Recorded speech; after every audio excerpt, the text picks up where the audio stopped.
Bagi yang suka trading atau berinvestasi, pasti pernah mendengar nama ini. Salah satu trader legendaris yang kisah hidupnya cukup dramatis. 3 kali bangkrut, namun meraup uang luar biasa besar sehingga membuatnya jadi legenda. Namun hidupnya harus berakhir dengan tragis. Sebelumnya terlebih dahulu klik tombol subscribe di bawah ini beserta gambar loncengnya, berikan like-nya, serta share ke kawan-kawan kalian agar channel ini dapat semakin berkembang, dan saya tetap semangat mengupload video yang baru. Jesse Livermore lahir di Shrewsbury, Massachusetts pada tahun 1877 dari keluarga petani miskin. Jesse kecil mulai belajar membaca dan menulis pada usia 3,5 tahun. Pada saat berusia 14 tahun, ayahnya mengeluarkannya dari sekolah untuk membantu pekerjaan di lahan pertanian mereka. Namun, Jesse yang tidak ingin menjadi petani, kabur dari rumah dengan restu ibunya. Ia kemudian memulai karirnya dengan menjadi pencatat kutipan harga saham di pialang saham PaineWebber di Boston. Pada masa itu, kutipan harga saham dituliskan di papan tulis di ruangan klien. Jesse digaji $5 per minggu. Seiring waktu, Jesse yang berbakat dalam matematika mulai mempelajari pola pergerakan harga saham. Pada tahun 1892, tepatnya saat usianya 15 tahun, Jesse mulai bertaruh $5 pada saham Chicago, Burlington, dan Quincy Railroad di sebuah bucket shop atau toko ember. Ini adalah jenis perusahaan yang melakukan taruhan dengan margin pada harga saham, tetapi tidak membeli atau menjual saham yang sebenarnya. Margin sendiri adalah sejumlah uang yang diagunkan ke pialang untuk meminjam lebih banyak uang dari pialang untuk melakukan transaksi, atau singkat kata, berhutang ke pialang. Kesuksesan Jesse di bucket shop menghasilkan lebih banyak uang bagi dia daripada pekerjaannya di PaineWebber. Sehingga setahun kemudian, di usia 16 tahun, ia berhenti dari pekerjaannya di PaineWebber dan mulai melakukan trading penuh waktu. Pada akhirnya, ia dilarang dari bucket shop lokal karena kemenangannya yang konsisten, sehingga ia mulai bertaruh di toko-toko menggunakan penyamaran. Setelah mengumpulkan $10.000, dia kemudian memutuskan untuk mulai trading saham secara real di Wall Street. Namun, di Wall Street, bukannya untung, Jesse malah bangkrut. Hal ini dikarenakan kutipan harga saham di ticker tape tidak cukup cepat untuk membuat keputusan trading. Ia kemudian pergi ke St. Louis, kembali trading di bucket shop untuk mengumpulkan modal, sebelum kembali lagi ke Wall Street. Kemenangan besar pertamanya terjadi di tahun 1901 pada saat usianya 24 tahun, yaitu ketika dia membeli saham di Northern Pacific Railway. Dari modal $10.000 berkembang menjadi $500.000. Pada tahun 1906, ia berlibur di Palm Beach, Florida, di klub Edward Bradley. Pada saat liburan tersebut, atas arahan dari Thomas Lawson, ia mengambil posisi short sell yang besar di Union Pacific Railroad sehari sebelum gempa bumi San Francisco di tahun 1906, yang memberikannya profit hingga $250.000. Short position adalah posisi jual terlebih dahulu. Pada posisi ini, trader sejatinya meminjam sejumlah saham dari pialang yang kemudian dijual pada harga saat ini ke pasar, dengan harapan harganya akan turun. Jika harga beneran turun, maka trader akan membeli kembali saham yang sama untuk dikembalikan ke pialang. Nah, selisih antara harga penjualan di awal dan harga pembelian berikutnya yang menjadi keuntungan bagi trader. Keuntungan bagi pialang adalah lebih banyak transaksi yang terjadi sehingga pialang dapat lebih banyak komisi. Ketika terjadi kepanikan 1907, posisi short yang diambil Jesse sebelumnya yang cukup besar memberikannya profit hingga $1 juta dalam satu hari. Namun kemudian mentornya, JP Morgan, banker legendaris pendiri bank JP Morgan di Amerika Serikat, memintanya untuk menahan diri untuk tidak melakukan short sell lebih lanjut. Saat itu, Morgan telah melakukan pembelian saham secara besar-besaran dengan menghimpun dana-dana bank untuk menahan kejatuhan bursa. Jesse setuju dan mulai melakukan buy, dan mendapatkan keuntungan ketika harga saham mulai pulih, meningkatkan total profitnya menjadi $3 juta.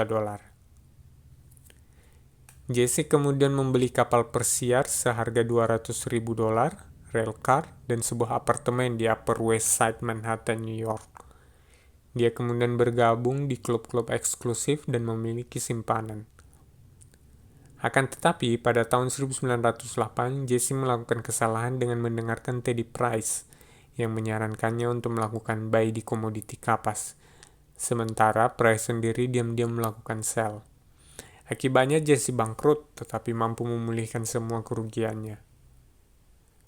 Setelah Perang Dunia Pertama berakhir, Jesse yang kemudian diam-diam melakukan cornering pada komoditi kapas. Cornering adalah salah satu cara memanipulasi harga pada aset yang jumlahnya terbatas. Jesse sebelumnya melakukan pembelian sebagian besar aset kapas secara diam-diam, sehingga mengakibatkan supply menjadi terbatas.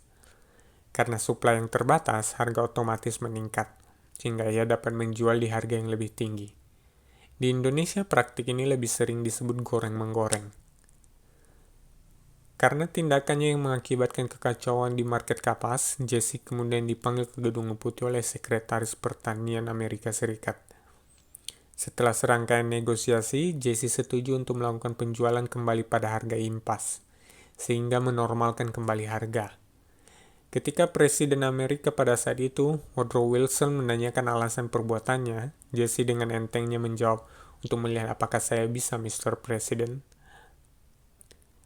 Dalam periode tahun 1924 hingga 1925, Jesse terlibat dalam serangkaian aksi manipulasi pasar, menghasilkan $10 juta trading gandum dan jagung, serta saham perusahaan Piggly Wiggly. Pada tahun 1929, Jesse mengumpulkan posisi short yang sangat besar, menggunakan lebih dari 100 pialang saham untuk menyembunyikan aksinya. Pada saat itu, Amerika Serikat sedang menikmati masa kemakmuran yang belum pernah terjadi sebelumnya. Indeks Dow Jones meningkat lebih dari 6 kali lipat selama 8 tahun berturut-turut. Pada musim semi, seiring dengan nilai market yang terus meningkat, Jesse menahan loss lebih dari $6 juta.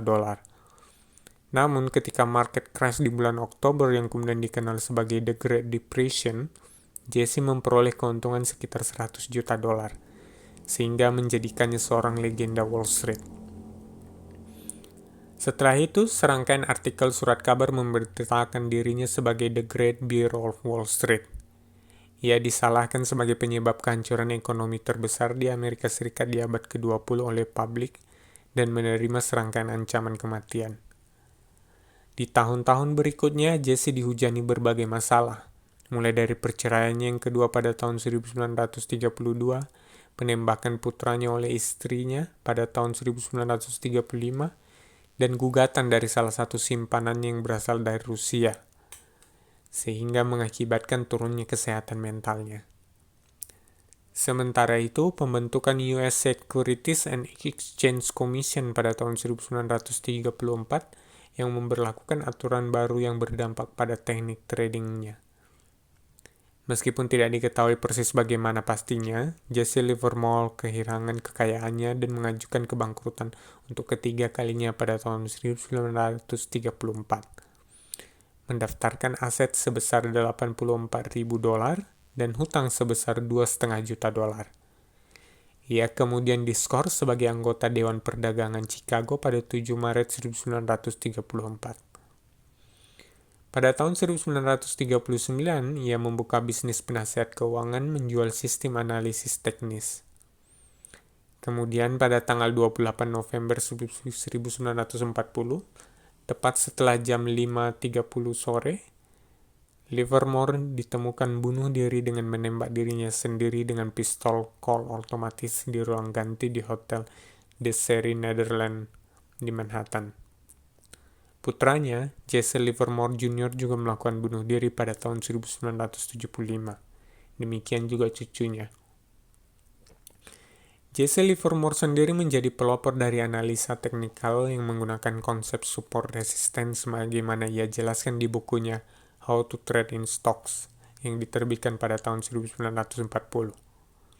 Ia menunjukkan bahwa seseorang bisa sukses di Wall Street meski bukan seorang insider. Pada masa itu, Amerika masih menerapkan prinsip ekonomi laissez-faire, suatu prinsip ekonomi di mana pemerintah tidak ikut campur dalam perekonomian. Akibatnya, regulasi yang mengatur perekonomian sangat minim.